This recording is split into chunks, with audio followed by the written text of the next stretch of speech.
सामान्य साथियों, नमो बुद्धाय, जय भीम। हमेशा की भांति एक बार पुनः हम लेकर उपस्थित हो चुके हैं। आज का लेकर डॉक्टर अंबेडकर संदेश। संगठन से ही राजनीतिक ताकत प्राप्त होगी, ये बात बाबा साहब कहते हैं। इसी विषय को लेकर आज का अंबेडकर संदेश होने वाला है।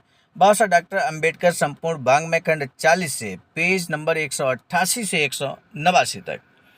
21 जुलाई 1950 के दिन भारत के कानून मंत्री बाबा साहब डॉक्टर भीमराव अंबेडकर मनमाड़ के रास्ते औरंगाबाद में स्पेशल सैलून से दोपहर 1:30 बजे पहुंचे। रोटेगांव लासूर में अनगिनत लोगों ने आदर और भक्तिभाव के साथ डॉक्टर बाबा साहब का स्वागत किया। स्टेशन पर पुलिस ने उन्हें सलामी दी। जन समुदाय का अभिवादन। शनिवार 22 जुलाई 1950 के दिन डॉक्टर बाबा साहब अम्बेडकर 2001 रुपये की सहयोग राशि प्रदान करने के क्रम में उपस्थित रहेंगे, ये खबर बिजली की तरह पूरे शहर में फैल गई। शहर और बाहर के भी हजारों पुरुष और महिलाएं 10 बजे से ही सभा स्थान में आने लगे। बाबा साहब के दर्शन होंगे, बाबा साहब का भाषण भी सुनने को मिलेगा। इस ख्याल में खोई कई महिलाओं को अपने बच्चों तक की सुधि नहीं रही। 5:30 बजे बाबा साहब की मोटर आई, तब अनगिनत महिलाओं ने दूर से ही भक्तिभाव से बाबा साहब को नमन किया, उन पर फूलों की वर्षा की। इस अवसर पर अनुशासन बनाए रखने के लिए 40 गांव के मुनाजी, ललिंगर और निकम ने औरंगाबाद के कार्यकर्ताओं का सहयोग किया। श्री कन्नडकर मोरे का निवेदन क्या है, हम आपको बताएंगे। अखिल Hyderabad state scheduled caste federation Aurangabad की ओर से श्री BS मोरे कन्नडकर ने शुरुआती औपचारिक भाषण दिया। संक्षेप में स्टेट में दलितों की स्थिति के बारे में जानकारी दी। कहा कि दलित जनता में आज़ादी, प्रेम और स्वाभिमान का भाव निर्माण कर दलितों अस्पृश्यों में स्वाभिमान की भावना को निर्माण करने का श्रेय पूरी तरह से डॉक्टर बाबा साहब अम्बेडकर को ही जाता है। किसान, मजदूर और अस्पृश्यों का उद्धार डॉक्टर बाबा साहब के अलावा किसी और से होने वाला नहीं है। बात का पता सबको हो चला है, ऐसा भी उन्होंने कहा है। आखिर में 2001 रुपयों की थाली डॉक्टर बाबा साहब अम्बेडकर को सादर अर्पण की गई। बाबा साहब डॉक्टर अम्बेडकर ने बाद में तालियों की गड़गड़ाहट के बीच बोलने के लिए जब उठ खड़े हुए तो क्या कुछ बाबा साहब कहते हैं, सुनना हम सभी के लिए बेहद ज़रूरी है। बाबा साहब कहते हैं, मेरे मित्रों, बहनों और भाइयों, सब लोगों ने मिलकर जो थैली अर्पण की है उसके लिए मैं आपको धन्यवाद देता हूँ। थैली अर्पण करने की कोई वजह नहीं थी, किसी प्रलोभन के कारण मैंने कभी सेवा नहीं की।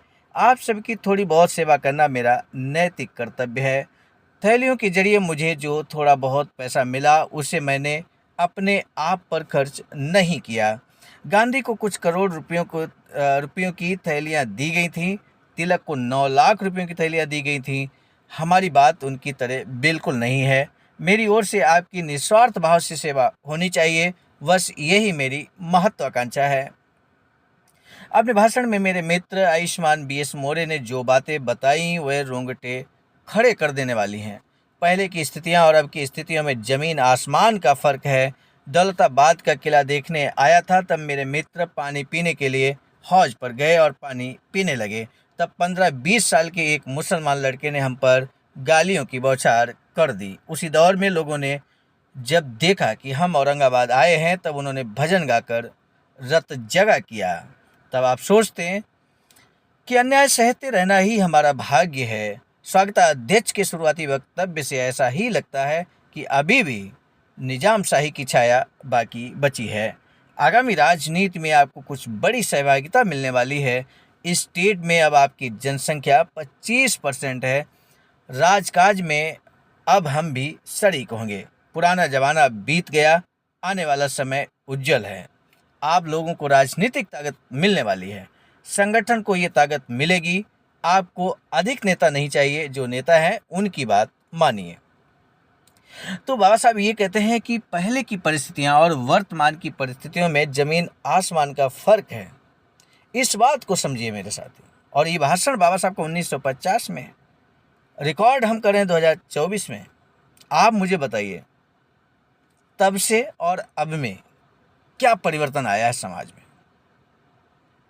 क्या आप मानते हैं कि वास्तव में एक बड़ा परिवर्तन बाबा साहब के जीवन संघर्ष के बाद आया है समाज में? यदि हाँ, तो ज़रूर कमेंट सेक्शन में अपनी प्रतिक्रिया दीजिएगा इस संबंध में।